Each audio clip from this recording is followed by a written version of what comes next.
আমাদের নবী আমাদের জন্য কতটুক মায়া করছেন, আমাদের নবী আমাদের জন্য কতটুক কান্না করছেন। আমি একটা ঘটনা আমি আপনাদেরকে শোনাই। হুজুর সাল্লাল্লাহু আলাইহি সাল্লাম ঘরের মধ্যে বৈশা রইছেন।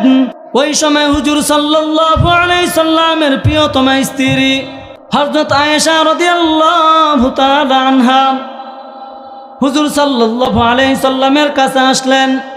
আয়েশা হুজুর সাল্লাল্লাহু আলাইহি সাল্লামকে বলতেছেন, ওগো নবী, আমি আপনার প্রিয়তমা স্ত্রী, আপনি আমার আয়েশার জন্য আল্লাহ তাআলার কাছে একটু দোয়া করুন। কি দোয়া করুন? আয়েশা বলতেছে, ওগো আল্লাহর হাবিব, আপনি আল্লাহ তাআলার কাছে দোয়া করুন, আল্লাহ তাআলা যেন আমাকে আয়েশাকে মাফ করিয়া দেয়। আয়েশা রাদিয়াল্লাহু তাআলা আনহা যখন এই কথা বললেন, আল্লাহর নবীজি সাল্লাল্লাহু আলাইহি সাল্লাম সাথে সাথে আল্লাহ তাআলার কাছে দোয়া করলেন। আল্লাহ তাআলার কাছে দোয়া কইরা বললেন, ওগো আল্লাহ, আমার প্রিয়তমা স্ত্রী আয়েশাকে তুমি মাফ করিয়া দাও। হাবিবে কিবরিয়া যখন এই দোয়া করলেন আল্লাহ তাআলার কাছে, ওগো আল্লাহ, আমার আয়েশাকে তুমি মাফ করিয়া দাও। আয়েশা যখন এই কথা শুনছেন তখন আয়েশা মাথাটাকে একটু নিচু করিয়া মুস্কি মুস্কি হাসতেছে, বলেন আল্লাহু আকবার। আয়েশা যখন মাথাটাকে নিচু করিয়া মুস্কি মুস্কি হাসতে লাগলেন তখন আল্লাহর নবীজি বললেন, ওগো আয়েশা, তুমি কি কারণে মুস্কি মুস্কি হাসতেছো আমাকে একটু বলো।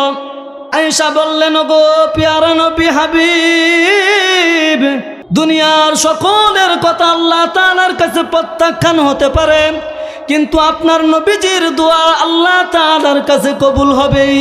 আপনি যেহেতু আমার জন্য দোয়া করছেন, ওগো আল্লাহ, তুমি আমার আয়েশাকে মাফ করিয়া দিও।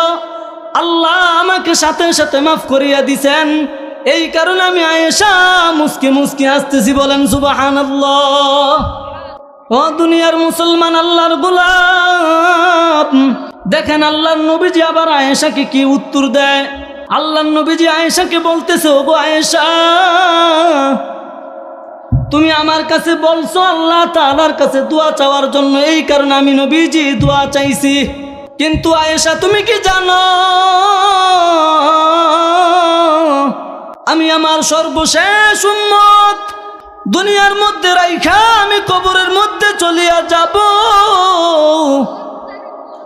কিন্তু আমার উম্মত আমাকে বলে নাই, ওগো নবী, আপনি আমাদের জন্য দোয়া করুন, আমাকে যেন মাফ করে দেয়। কিন্তু আয়েশা এমন কোনো নামাজ বাদ দেই না